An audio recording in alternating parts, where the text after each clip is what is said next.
antes de que ustedes se vayan, ¿verdad?, a comer y a continuar con su domingo, ustedes tienen que llevarse en su mente y en su corazón el credo de los apóstoles. Más que un pensamiento o una idea o una verdad central, el credo de los apóstoles es este: Cristo murió por nuestros pecados conforme a las Escrituras, y fue sepultado y resucitó al tercer día conforme a las Escrituras. Este credo es una arma poderosa en contra de todas estas teorías conspiradoras. Entonces vamos a entrar en materia. Pensando en todo lo que hemos estado hablando, es de esperarse que la resurrección sea el punto de los puntos más atacados en la fe cristiana. ¿Por qué razón? Porque si se logra desacreditar la resurrección, ¿verdad?, la fe cristiana se empieza a desmoronar. Entonces, entre los muchos argumentos que hay uno que de veras es asombrosa la manera en cómo lo plantean, pero nos va a ayudar a manera de introducción para ir metiéndonos a este tema. Ha surgido el argumento de que hay poca evidencia de la resurrección de Jesús debido a que no hay un solo testigo ocular. Hablando del contexto de testigos oculares, se ha argumentado, los escépticos lo han dicho, que no hay un solo testigo ocular que haya visto a Jesús resucitar, es decir, su cuerpo vibrar y luego Jesús empezar a respirar y levantarse de los muertos, ¿verdad? Yo veo sus sonrisas y es absurdo, ¿verdad?, este tipo de argumentos, porque nadie que estuviera vivo estaría dentro de una tumba de muertos, ahí nomás sentado a ver qué muerto resucita. Miren, mis vecinas son chismosas, pero no llegan a tal nivel. Sus vecinas son chismosas, pero no llegan a tal nivel.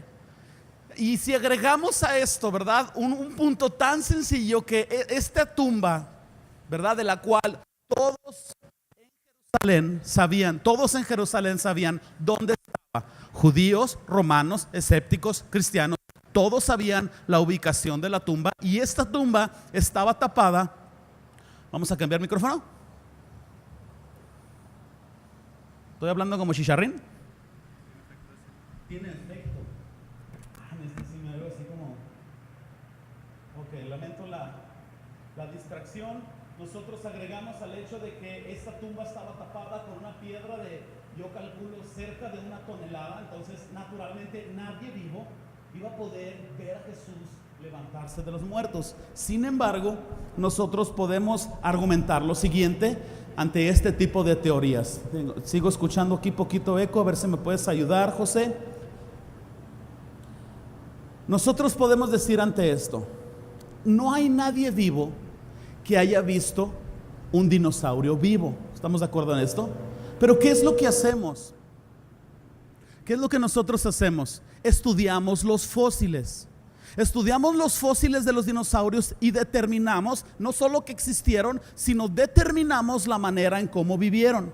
Y no tenemos tiempo para hacerlo, pero un día lo vamos a hacer y vamos a poder comprobar en algún otro contexto de un Dios creador cómo los dinosaurios y el ser humano existieron en el mismo momento.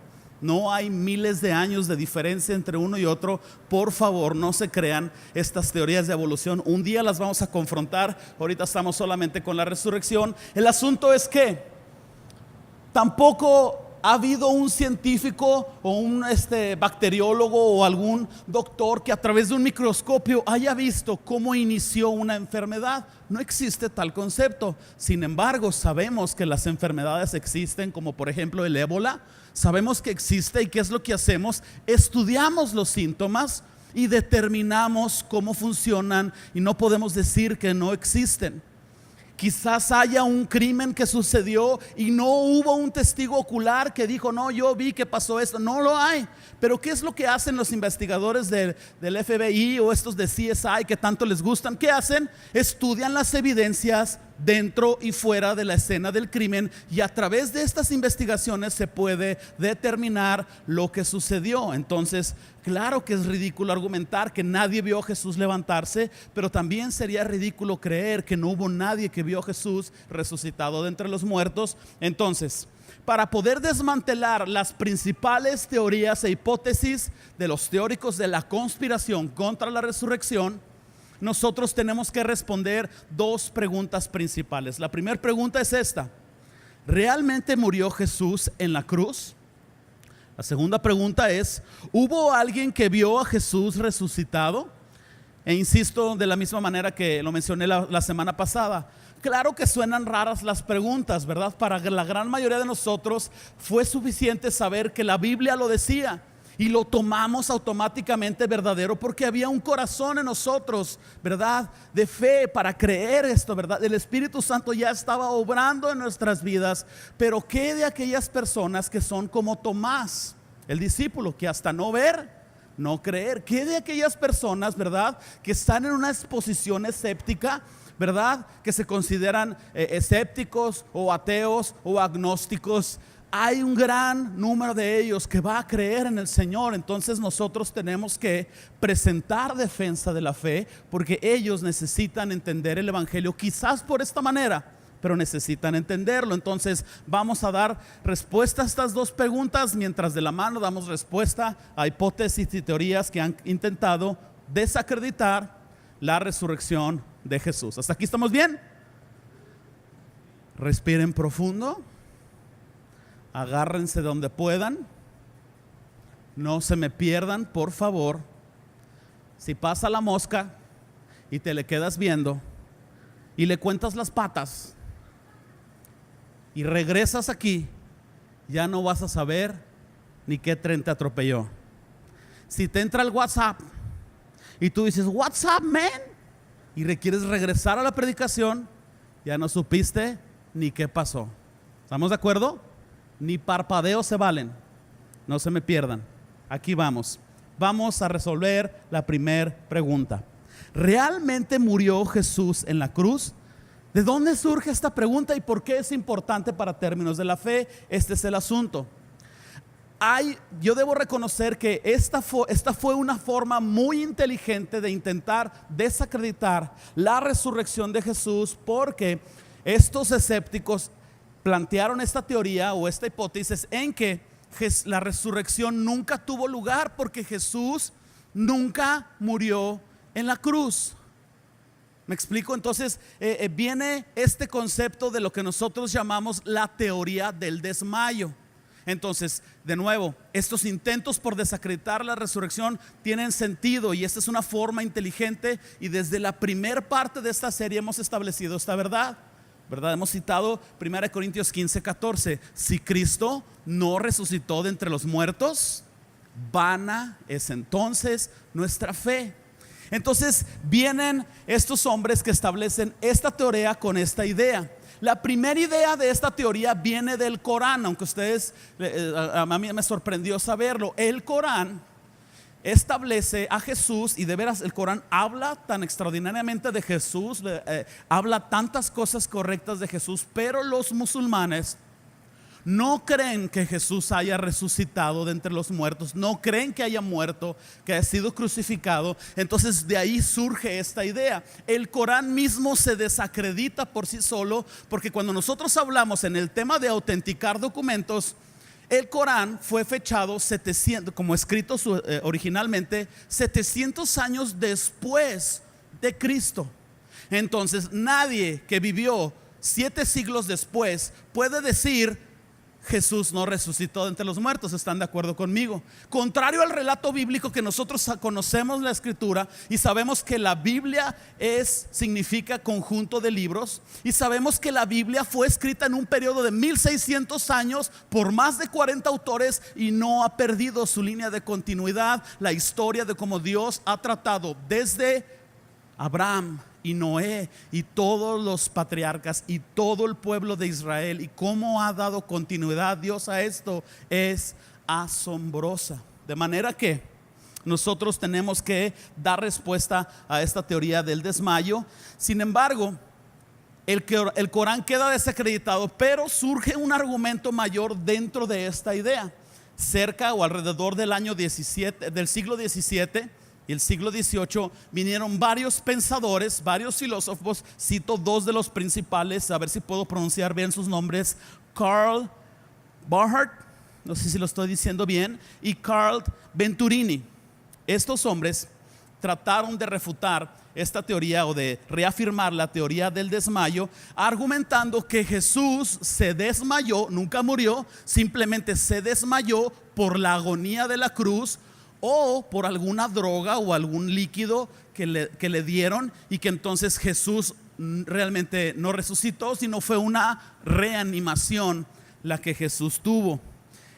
Estos teóricos de la conspiración contra la resurrección reforzaron todavía más estos argumentos, ¿verdad? Con la hipótesis de que cuando el soldado romano mojó la esponja para darle de beber, nosotros lo leemos vinagre a Jesús, realmente no era eso, sino era alguna especie de medicina basada en hierbas de no sé qué, para que Jesús la ingiriera y se desmayara y después resucitara, entre comillas, y realmente dicen fue una reanimación, no fue una resurrección. Entonces, la teoría del desmayo, aún en la actualidad, sigue siendo uno de los argumentos principales en contra de la resurrección. Tú te vas a sorprender que todavía autores y pensadores de este tiempo la siguen usando y siguen abrazando estas ideas. Sin embargo, la ciencia médica viene en rescate y defensa de la resurrección de Jesús, y nosotros podemos echar mano de esto porque la ciencia médica básicamente destruye la teoría de que Jesús se desmayó y que no murió. Vamos a ver cómo es esto, considerando médicamente cómo fue todo lo que Jesús vivió durante la crucifixión y poder ver los síntomas para ver si es verdad que Jesús solamente se desmayó o solamente murió. Empezamos por aquí. Número 1 en nuestra lista: la tortura antes de la cruz. Sabemos que Jesús está en el huerto de Getsemaní y que su sudor era como grandes gotas de sangre. ¿Alguien lo ha leído en la Biblia esta parte? Jesús estaba ante tal estrés psicológico, y hago un paréntesis: si tú sientes que el estrés te está matando, créeme que Jesús pasó por altos niveles de estrés, y Jesús venció el estrés con oración y fe y confianza en su Padre, con contentamiento, diciendo: Señor, pues no se haga como yo quiero, sino como tú quieres. No solo Jesús vivió tu estrés, Jesús venció el estrés, y en Él hay esperanza para ti.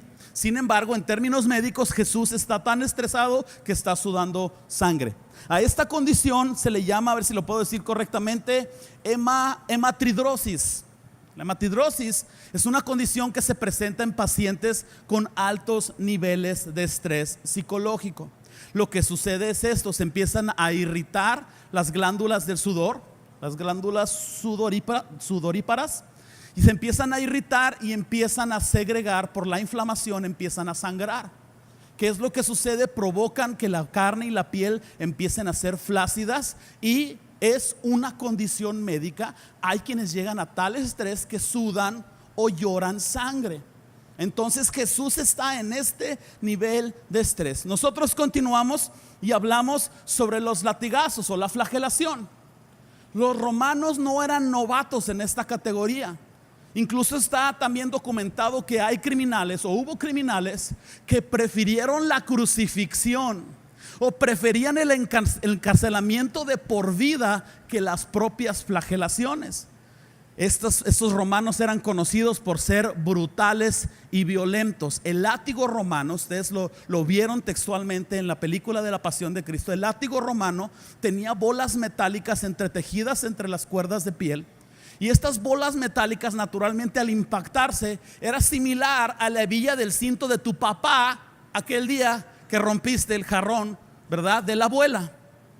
No lloren, al final hacemos un llamado y vamos a ayudarles a salir de esto. Pero yo creo que ni la hebilla del cinto se compara, ¿verdad? O sea, realmente estas bolas de metal estaban puestas de tal manera para crear moretones en la piel.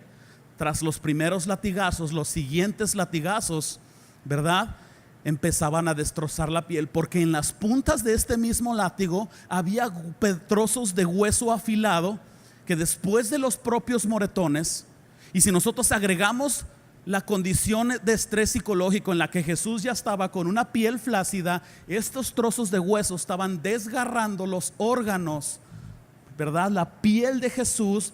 Y nosotros lo vimos, como dije, ahí en la Pasión de Cristo. El objetivo de este castigo era destrozar a la persona, lo dejaban rasgado, la carne estaba al rojo vivo, las venas quedaban al descubierto, algunos órganos alrededor del vientre quedaban al descubierto, riñones en la espalda, a veces la columna vertebral se lograba ver, o costillas, porque por los desprendimientos de la piel. ¿Y qué sucede? Que los músculos se dañan severamente. Por eso tantos criminales decían: no, crucifícame o encarcélame, porque había personas que físicamente nunca se volvían a recuperar de una flagelación. ¿Me explico? Entonces, ¿qué es lo que sucede? Que todos estos órganos quedan dañados, y naturalmente los riñones, por el impacto y por el golpe, los riñones dejan de funcionar. El corazón se empieza a acelerar porque hay pérdida de sangre en el cuerpo, y al haber menos cantidad de sangre, el corazón se esfuerza más para bombear la sangre que le falta y poder mandarla al cuerpo humano, al sistema circulatorio. Entonces hay evidencias de estos síntomas en el relato de la crucifixión. Nosotros sabemos que Jesús, porque las personas también se estaban desvaneciendo, entonces sabemos que Jesús se estaba desvaneciendo, y obligan a Simón de Cirene a ayudarle a cargar a Jesús el resto de la trayectoria. ¿Por qué razón? Porque los riñones de Jesús y los músculos de Jesús estaban colapsándose. Los riñones empiezan a fallar en Jesús, y tenemos la confirmación de que Jesús dijo: tengo sed. Le dieron a beber vinagre. Entonces, cuando nosotros lo analizamos médicamente, vamos viendo los síntomas de lo que está sucediendo en la persona de Jesús, en su cuerpo físico. De ahí nosotros entramos a la agonía de la cruz, como lo han visto en películas, como lo han leído en los relatos de los evangelios. Sabemos que Jesús fue acostado en la cruz, sabemos que fue clavado. De hecho, estoy tratando de confirmar la fuente donde lo leí, pero creo que los fenicios iniciaron esta práctica con ratas muchos años, siglos atrás, y agarraban ratas y con una especie de alfileres las ponían ahí para que se murieran. Y como que yo no estoy seguro si griegos o romanos tomaron esta idea y lo aplicaron a la crucifixión. El caso es que sabemos que Jesús fue acostado en la cruz, y para nosotros la cruz se vuelve tan común. Pero si regresamos al concepto, la cruz es una ingeniería médica para poner al cuerpo humano en una posición de alto estrés. Lo que sucede es esto, y sucedió en Jesús: clavaron unas estacas de 17 centímetros de largo a 2.5 centímetros de sus muñecas, dañando un nervio que lo tengo aquí anotado, el nervio mediano.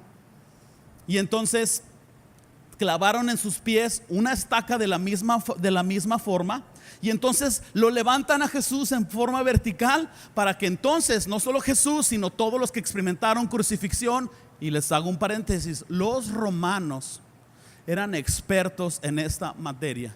No se les vaya a ocurrir que inventaron la crucifixión con Jesús. La crucifixión era una humillación y un castigo público para criminales que se levantaban en contra del imperio romano. Y entonces tenemos a Jesús sufriendo esta lenta y agonizante muerte por asfixia, porque en la posición en la que estaban se presionan los pulmones y les cuesta trabajo respirar. Entonces, ¿qué es lo que sucede? Que con sus manos, ¿verdad?, están sosteniendo su cuerpo, con sus pies intentan levantarse para respirar y poder aliviar la tensión en los nervios lastimados de las muñecas. Pero en los pies, los huesos tarsianos reciben mayor daño porque el clavo está enterrado ahí.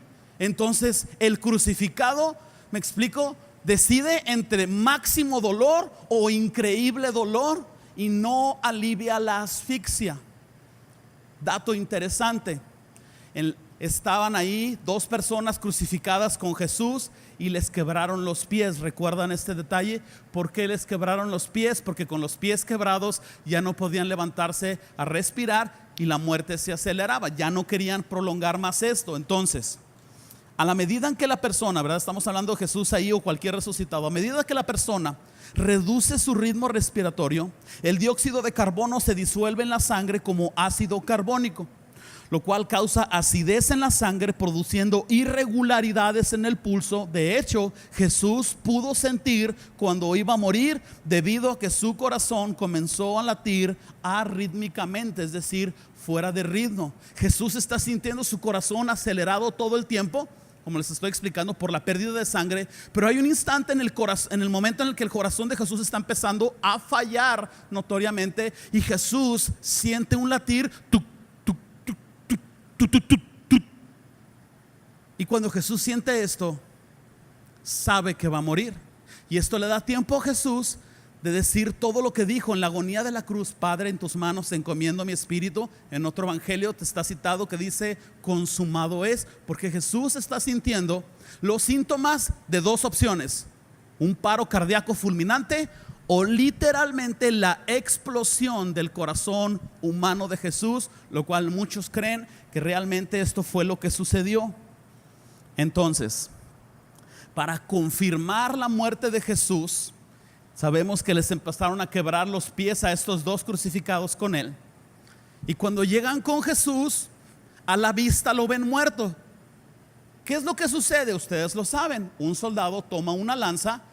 Y por favor, ve al internet, no ahorita, porque dices, de una vez checo el WhatsApp. No, señores, en la tardecita. Ve al internet y nada más escribe lanza romana del primer siglo, o lanza romana, Roman Spear, para aquellos que hablen alemán. Y entonces tú vas a ver los diferentes tipos, dos principales de lanza que usaban los romanos. Una de ellas era un arpón largo, y otra de ellas era parecido a un cuchillo largo de probablemente 8 pulgadas de largo. Este soldado está enterrando en el costado derecho de Jesús esta lanza, y esta lanza por definición está penetrando el pulmón y está llegando al corazón. ¿Qué sucedió cuando la lanza fue desenterrada del cuerpo de Jesús? ¿Qué salió? Sangre y agua, ¿verdad? Muy bien. ¿Por qué salió sangre y agua? ¿O qué nos dice la ciencia médica al respecto? Nos dice que el pulmón tiene una membrana líquida y el corazón también tiene una membrana exterior líquida. Les digo los nombres. Uno de ellos es el líquido pericardio, el otro es el líquido pleural. Y estos se combinaron, o no se combinaron, sino salieron junto con la poca sangre que había en el órgano llamado corazón de Jesús. ¿Qué significa médicamente esto? Que Jesús, al momento de que la lanza entró, ya estaba muerto. Médicamente hablando. Entonces, claro que la teoría del desmayo queda desmantelada cuando los médicos y los científicos médicos ven todos los síntomas de la muerte de Jesús, los síntomas médicos. Pero luego se levanta otra teoría en medio de esto que se llama la teoría de las cuerdas. Semana pasada mencionamos que no había un solo dato histórico, y se me fue la palabra, arqueológico. No había un solo dato arqueológico que desacreditara los evangelios. ¿Recuerdan que lo mencionamos? Nada en la arqueología contradice el relato de los evangelios. Y entonces de repente surge esta teoría bien planteada de las cuerdas, y encuentran con información y confirmación arqueológica que los romanos utilizaban cuerdas para las crucifixiones. Y entonces aventaron otra lanza hacia la resurrección, tratando de probar mentiroso o hallar mentiras, fallos en el relato de la crucifixión, diciendo: no es verdad lo que los evangelios dicen, no clavaron a Jesús, lo amarraron con cuerdas. Bueno, ante esto nosotros tenemos que decir: sí, efectivamente, la arqueología nos dice que los romanos utilizaron cuerdas para la crucifixión, de la misma manera que en ocasiones también utilizaban clavos. Tan simple como esto. Si no tenían clavos a la mano, ¿qué usaban? Cuerdas. Si no tenían cuerdas, ¿qué usaban? Clavos. En 1968, un equipo de arqueólogos encuentra los restos de 30 judíos en Jerusalén. Y por la información que encontraron, todos estos judíos habían sido parte de un levantamiento alrededor del año 70. ¿Se acuerdan qué pasó en el año 70? Roma está devastando Jerusalén. Roma está destruyendo el templo, lo está haciendo pedazos. Si se acuerdan, los rollos del Mar Muerto encontrados en cuevas tenían información desde el año 250 antes de Cristo hasta el año 68 antes de Cristo, lo cual quiere decir que el año 70 fue un año muy interesante para la historia de Jerusalén. Entonces, para no rebrujarlos con tantas fechas y tantos números, que yo también me quedé haciendo viscos, ¿verdad? 1968 encuentran los restos de 30 judíos que se habían levantado en este acontecimiento del año 70. Uno de ellos se pudo encontrar el nombre, era Johanan. Johanan había sido crucificado y encontraron un clavo enterrado en este hueso que les mencioné ahorita, confirmando que la crucifixión romana también incluía clavos, de la misma manera que utilizaban cuerdas. ¿Cómo te quedó el ojo, chato? Nosotros podemos echar mano de estas formas para poder confirmar los relatos. Y yo quisiera nada más presentar un argumento final antes de pasar a la siguiente pregunta. ¿Qué persona pudiera desmayarse y luego reincorporarse después de la paliza, de la flagelación y después de la crucifixión? ¿Cabrá la posibilidad de que estos romanos le fallen a la crucifixión? Yo pienso que no. ¿Qué persona pudiera desmayarse sin morir y luego reincorporarse después de haber recibido una lanza que perforó su pulmón y su corazón al mismo tiempo? No existe tal concepto. Finalmente, la teoría del desmayo queda destruida ante este pensamiento, ¿verdad? Vamos a imaginar ridículamente que Jesús se desmayó, no resucitó y luego hay testigos oculares que escribieron que Jesús apareció. ¿Cómo puede una persona aparecer 3 días después de haber sido flagelado, crucificado, aparecer sin moretones, sin cicatrices? Se han caído de la bicicleta. ¿Alguien le ha tocado que le pusieran una paliza ahí tus camaradas de la universidad o de la prepa?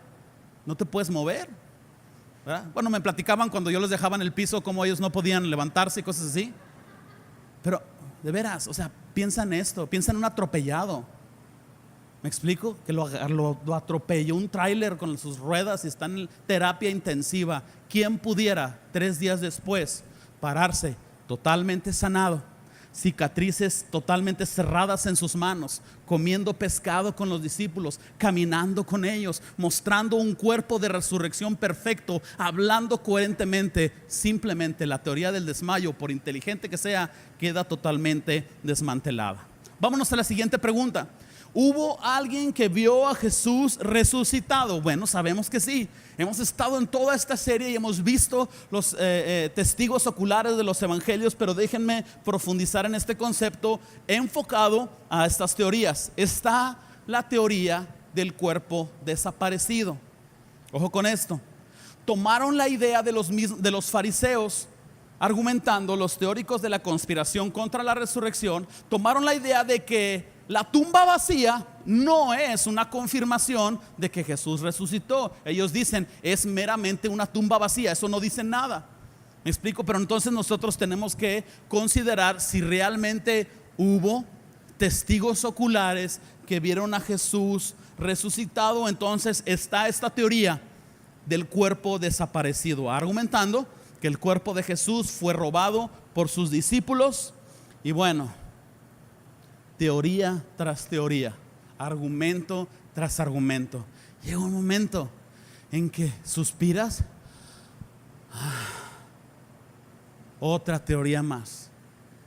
Ya no es ciencia, ya no es comprobaciones históricas o arqueológicas.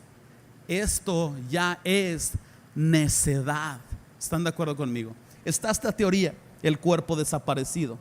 Si nosotros logramos probar históricamente que Jesús fue visto después de la cruz, entonces la teoría de la tumba vacía, porque el cuerpo fue robado, queda desmantelada. Entonces, La tumba vacía queda implícita en las primeras menciones de lo que es el Evangelio de Marcos y el antiguo credo de los apóstoles citado en 1 Corintios 15.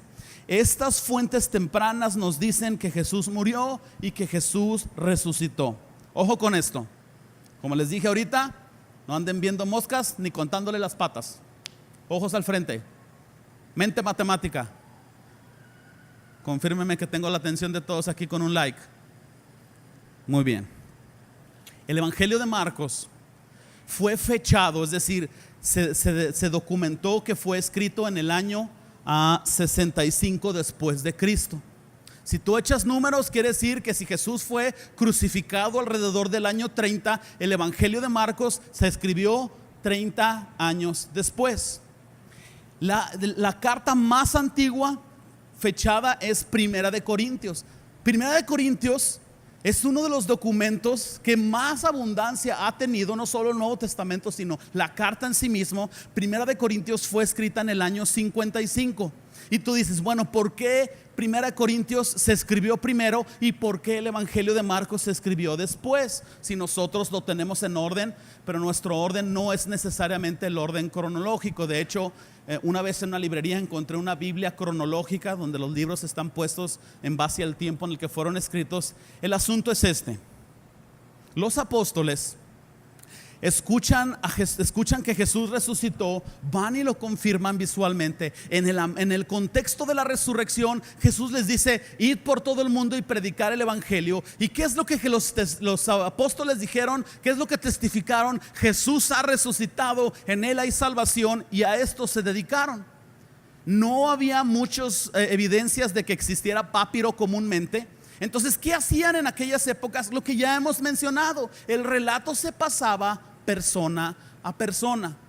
¿Qué hacían entonces? Que Pablo probablemente es de los primeros que dice: bueno, no puedo ir a Corinto, pero puedo escribir algo, y voy a escribir algo de lo que Dios está poniendo en mí. Pablo nunca imaginó que su carta a las Corintias y otras más, que creo que son 11, iban a ser parte del canon de la Biblia. ¿Me explico? Él simplemente escribió a Corinto tratando de atender algunos asuntos. Y entonces, cuando los apóstoles llegaron a un momento en el que Jesús no venía, ellos pensaban que en cuestión de tiempo iba a venir Jesús. Empezaron a envejecer. Algunos de ellos, inspirados por el Espíritu Santo, entendieron que el relato de Jesús se iba a morir con ellos. Y entonces se abocaron a escribir Marcos. Marcos es el primer evangelio escrito. Pedro básicamente fue el primero que tuvo el sentir, y después vinieron otros evangelios. Esto explica por qué se escribieron así. Sin embargo, lo he mencionado la semana pasada, nadie de nosotros pudiera describir lo que vio en la Alhóndiga de Granaditas, como la cabeza de Hidalgo quedó ahí colgada. Lo sabemos por los libros de historia, pero no somos parte de la generación que lo vio. Pero ¿cuántos de nosotros, a unos que serían 17, 18 años de las Torres Gemelas, cuántos años fue eso? ¿2000? ¿2001? A 17 años de las Torres Gemelas, ¿cuántos de ustedes creen que pudieran hacer una descripción precisa de lo que vieron? Levanten la mano. Claro, todavía 20 años después pudiéramos decir con precisión que la segunda torre cayó primero, y que el avión, y que todo lo que pasó, porque fuimos testigos. ¿Me explico? Y que hayan pasado 17 años no afecta a la columna vertebral de este relato. Entonces, el Evangelio de Marcos, pensando que mientras más antiguo es un documento, más certero es, el Evangelio de Marcos, escrito a tan solo 30 años de los hechos, créanme que es bastante preciso. Entonces, está esta pregunta interesante: ¿cuál sería la fecha más temprana que se puede asignar a las creencias fundamentales de la crucifixión de Jesús y la resurrección? Lo que estoy preguntando es si hay información de que Jesús resucitó más cercana de lo que es el Evangelio de Marcos. El Evangelio de Marcos está a 30 años de la resurrección de Jesús. ¿Estamos de acuerdo en eso? ¿Hay información de que haya algo que compruebe que todavía es más antiguo? Sí la hay. Si la hay, la Biblia menciona varios credos. Uno de ellos está en el libro de Filipenses capítulo 2, lo leímos ahorita, como el Señor, siendo en forma de Dios, se humilló a sí mismo, haciéndose obediente hasta la muerte de cruz, etc. El otro de ellos está en el capítulo 1 de Colosenses, como Jesús es la imagen del Dios invisible. Pero en 1 Corintios 15 está el credo de los apóstoles. Mis hermanos, este credo de los apóstoles es verdaderamente algo especial. A partir de hoy, nunca jamás van a volver a leer 1 Corintios 15 y pasar desapercibidos los versículos que hablan del credo de los apóstoles. Síganme, por favor. ¿En qué año fue crucificado Jesús? Más o menos, ¿en qué año fue? Lo acabo de decir como 5 veces. 33. Vamos a ponerle 30, porque es lo que la gran mayoría cree. En el año 30 fue crucificado Jesús. Se cree o se ha establecido que la conversión de Saulo a Cristo fue en el año 32, 2 años después de la resurrección. Pablo va camino a Damasco para conseguir permisos para seguir asesinando y persiguiendo a los cristianos, y se aparece Jesús en un resplendor de luz. Pablo queda impresionado, por 3 días no come, no duerme. El Señor envía a un discípulo llamado Ananías. Ananías le impone las manos y Ananías toma a Pablo en un discipulado, y se sabe que el primer encuentro de Pablo con los apóstoles, los meros, Juan, Pedro y otros, el primer encuentro de Pablo con los apóstoles fue alrededor del año 35. Entonces Pablo está diciendo en el credo de los apóstoles: les enseño lo que así mismo recibí. ¿Se acuerdan que lo hemos leído? Cristo murió por nuestros pecados conforme a las escrituras. Pablo les está diciendo un credo que le fue enseñado a él en el año 35. El asunto es que para la conversión de Pablo, este credo, año 32, este credo ya estaba circulando entre la iglesia primitiva, lo cual quiere decir que este credo es la afirmación más cercana, históricamente hablando, de que Jesús murió y resucitó. Estamos hablando un periodo de tiempo entre 2 a 5 años.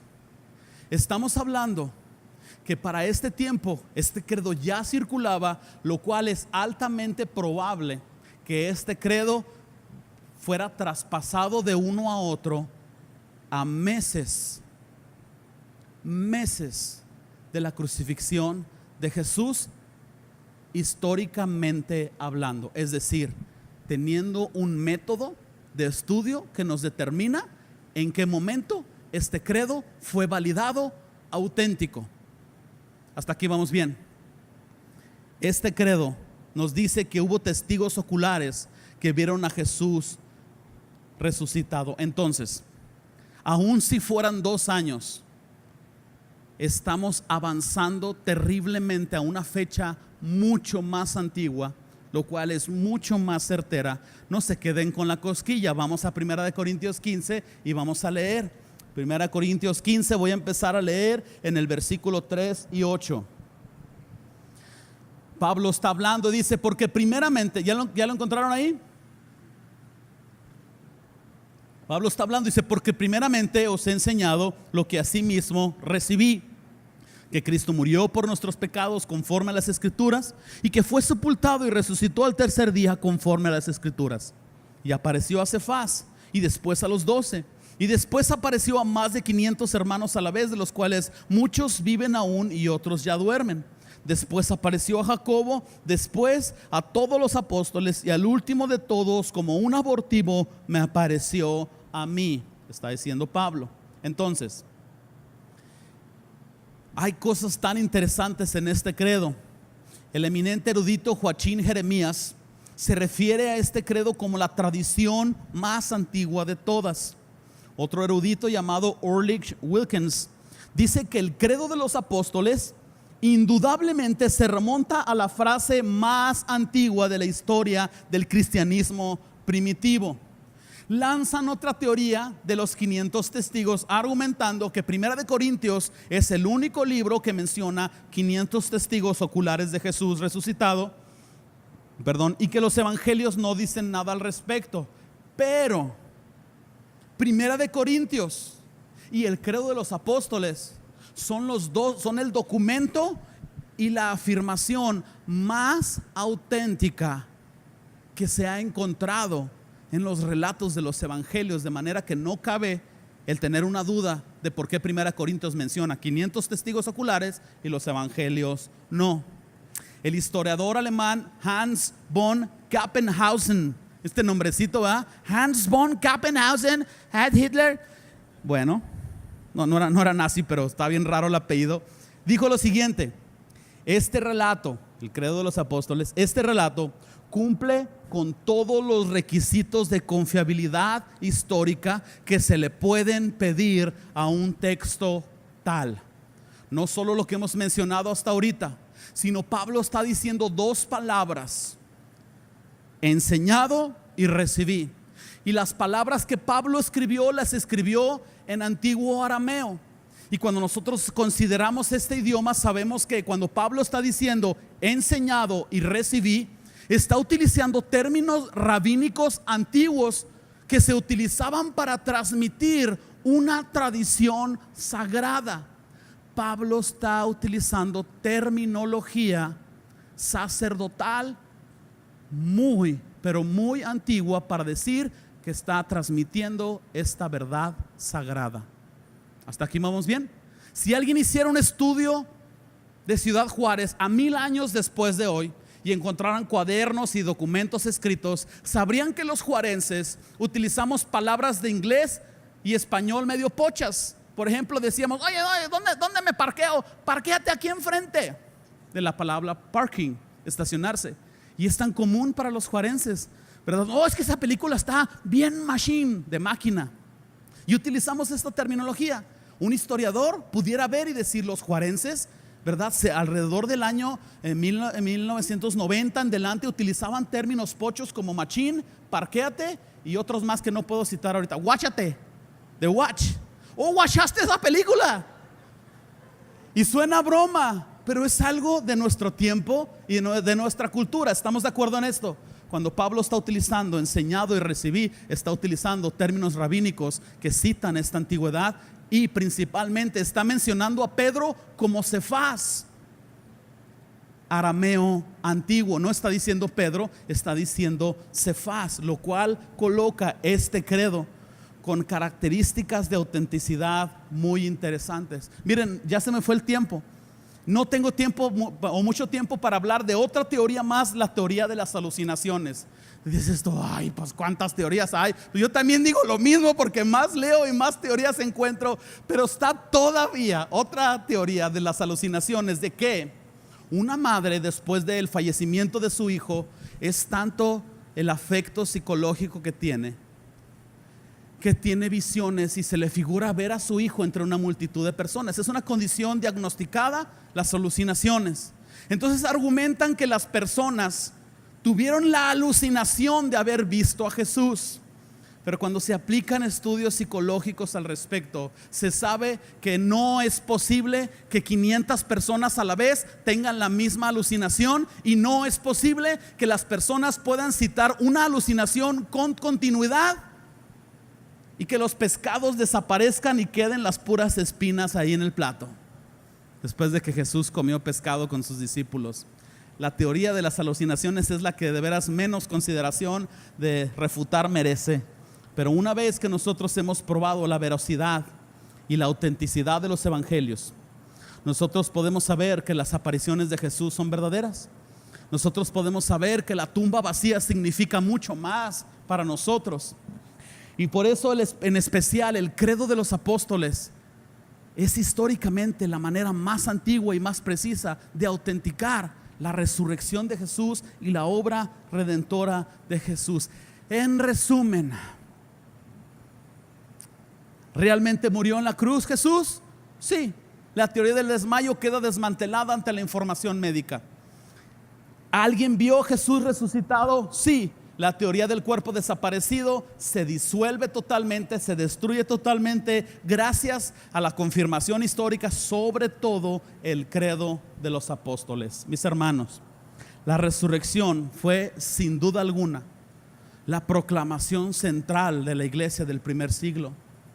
Estos discípulos no solo adoptaron estas enseñanzas, estos discípulos estaban convencidos que habían visto a Jesús resucitado, dieron sus vidas por ello, y nosotros encontramos el libro de los Hechos, capítulo 4, versículo 33. Vayan en sus Biblias ahí, por favor.